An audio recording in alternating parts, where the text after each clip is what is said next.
ചൂരൽമല മുണ്ടക്കൈ ദുരിതബാധിതരോട് വളരെ കൃത്യമായ അകലം പാലിച്ച് ശത്രുതാപരമായ നിലപാടുകൾ പുലർത്തി തന്നെയാണ് കേന്ദ്ര സർക്കാർ മുന്നോട്ട് പോകുന്നത്.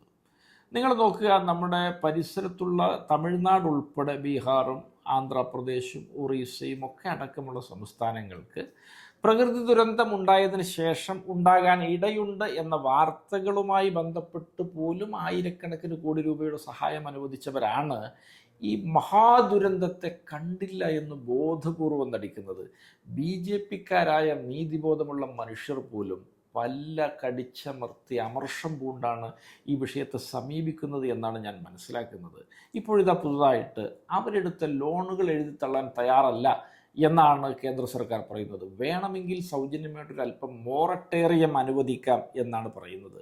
പ്രിയപ്പെട്ടവരെ, ഈ രാജ്യത്തിൻ്റെ ഫെഡറൽ വ്യവസ്ഥിതിക്ക് തന്നെ അപമാനകരമായി ഈ നിലപാട് പുലർത്തി മുന്നോട്ട് പോകുന്ന കേന്ദ്ര സർക്കാരിനെതിരെ കേരളത്തിൽ മാത്രമല്ല രാജ്യത്തുടനീളമുള്ള ജനാധിപത്യ മാനവിക ബോധമുള്ള മുഴുവൻ മനുഷ്യരെയും ചേർത്ത് നിർത്തിക്കൊണ്ടുള്ള ഒരു ഗാന്ധിയൻ പ്രതിഷേധത്തിന് കേരള സർക്കാർ നേതൃത്വം നൽകണമെന്നാണ് എനിക്ക് അഭിപ്രായപ്പെടാനുള്ളത്.